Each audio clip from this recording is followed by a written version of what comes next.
Assalamualaikum warahmatullahi wabarakatuh. Waalaikumsalam warahmatullahi wabarakatuh. Oke, perkenalkan nama saya Muhammad Kamal Fatir dan di sini siapa? Aku Kabila. Oke, jadi kalian di sini ada yang tahu nggak kira-kira kalian yang ngomong ini buat apa? Tahu. Oh ya, jadi karena kalian yang anak kelas 10, otomatis kan kalian baru pada masuk kan ya? Otomatis di sini kita akan memperkenalkan tentang perpustakaan kita nih, perpustakaan Nasional Negeri Waringin Purung. Perpustakaan kita itu punya namanya Smart Library. Logonya di dalam sebelah situ ya, bagian kanan atas. Oke. Nah, yang penting itu kita punya NPP. NPP kita tertera ya, itu ada 3601 101S. Oke, 01001. Oke. Perpustakaan kita ini terakreditasi A. Artinya apa? Berarti ya udah paling bagus lah ya. Nah, kalau yang nggak tahu NPP itu apa?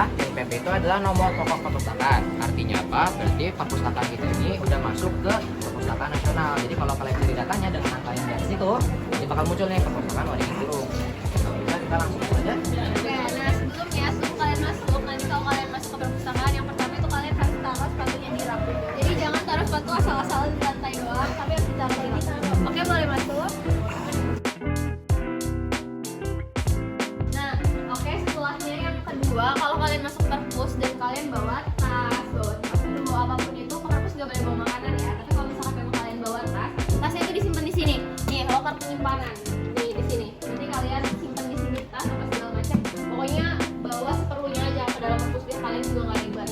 Nah, selanjutnya di sini tuh ada lemari katalog. Lemari katalog itu apa? Kalau misalkan kalian cari daftar buku, di sini kan udah ada nomor-nomornya ya. Nah, ini adalah katalog yang offline-nya gitu. Nanti ada katalog yang secara online-nya. Lalu setelah itu di sini apa sih fungsinya ini? Ada kode buku berdasarkan DDC atau DW Decimal Classification. Nah, ini tuh berarti udah udah di tingkat nasional gitu loh pengelompokannya. Jadi kalau misalkan kalian mau cari buku yang tentang agama, itu ada di nomor 200 dan ada di warna kuning.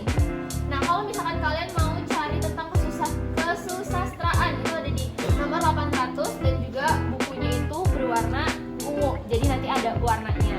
Gitu. Nah, setelahnya itu bakal dijelasin sama Kak Akbar tentang katalog secara online ya. Boleh pada kesini. Ini kan tadi Kak Kamila udah bilang ya, kalau itu ada katalog offline-nya. Cuma kan kalau katalog offline itu kan agak susah ya nyarinya, apalagi kalau memang bukunya terlalu banyak. Jadi kalau mau kita ada katalog online nih, kalau kalian bisa lihat kesini nih, di layar komputer ini. Boleh kesini ke belakang. Oh, kesini aja nggak apa. Nih, kalau kalian lihat di sini kan ada bagian tulisannya OPAK nih. Kalau kita baca OPAK-nya, OPAK itu kepanjangan dari apa sih? OPAK itu adalah Online Public Access Catalog. Artinya apa? Kita ini kan punya Smart Library kita nih, namanya kita punya OPAK-nya sendiri. Jadi kalau sini kita gampang nyarinya. Pertama kita ada nyari bahannya dulu. Bahannya itu entah untuk jadi skripsi lah, atau untuk jadi rekaman elektronik lah, atau dari bahan grafis lah. Tapi kita milihnya semua bahan aja biar apa? Biar simple. Sebelahnya itu ada yang pertama ininya. Kita tuh mau nyari judulnya, mau nyari pengarangnya, atau mau nyari penerbitnya, atau mau nyari subjeknya bahkan, atau nyari ISBN atau ISSN-nya. Nah, kalau biar gampang kita nyari judulnya deh. Misalkan nyari judul buku apa yang kita pingin. Misalkan di sini ada Dilan ya, coba kita pencet Dilan, pakai di sini ada buku Dilan, kita bisa cari, pencet cari. Nah, nanti langsung muncul nih bukunya nih. Kita tuh ternyata ada di koleksi kita tuh ada buku yang Dilan 1990 oleh PD Baik. Nah, ini jadi kenapa ada OPAK ini supaya kalian lebih gampang nanti buat nyari buku-bukunya. Jadi kita bisa membrowse dari OPAK. Oke, selanjutnya setelah itu, oh ya, kalian kalau mau masuk perpustakaan jangan lupa dibawa kartu perpustakaannya ya. Biar kayak kartu seperti ini, nanti kalian tinggal scan di sebelah sini sampai bunyi muncul suara selamat datang. Selanjutnya itu ada meja sirkulasi di sini. Nah, itu untuk pembaliannya maksimal berapa lama dan rekod pinjamannya maksimal berapa buku gitu misalkan.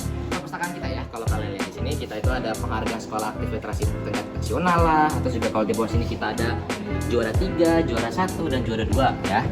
Terus di sini juga ada studi bandingnya, terus juga di sini ada penghargaan lainnya. Jadi ya lumayan banyak lah ya penghargaan kita, alhamdulillah. Next kita ada di ini card display. Card display ini gunanya apa sih?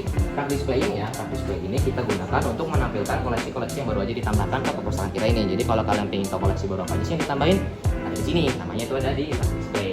Selanjutnya Mila. Oke, nah selanjutnya di sini kan ada 3 rak ya. Mungkin kalau misalkan kalian bingung nih nyari bukunya, kayak buku tentang novel itu ada di mana, buku tentang kesusastraan itu ada di mana, sejarah itu ada di mana. Ini udah disusun sesuai sama nomor yang tadi aku jelasin di sana dan juga sama angka-angkanya. Contoh di sini ada 400 warna biru bahasa. Pasti ada buku yang ada label warna birunya. kayak gitu.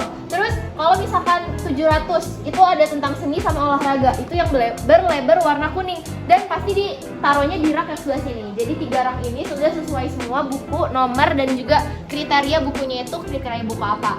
Meja dan juga kursi untuk kalian baca. Di meja ada meja dan ada kursinya. Sedangkan di sebelah sini itu ini kan ada buku-buku bekas literasi kalian ya. Nah ini tuh bisa kalian pakai kalau misalkan kalian mau lesehan. Nah juga di perpustakaan itu ada beberapa game. Kalau misalkan kalian mau main itu bisa kalian main di sini atau main di sini juga boleh. Tapi jangan lupa dikembaliin lagi ke sini. Nah selanjutnya di sini itu ada rak referensi. Rak referensi itu biasanya untuk pembelajaran gitu. Dan rak referensi kalau kalian ngambil bukunya dari rak ini itu nggak boleh dipinjam. Jadi buku-buku yang boleh dipinjam itu cuma ada yang di rak-rak situ aja, yang 3 rak itu. Kalau misalkan rak ini itu udah nggak boleh dipinjam. Selanjutnya di sini itu ada rak karya siswa. Jadi kalau misalkan yang karya-karyanya bagus itu nanti masuk nih ke rak di sini gitu.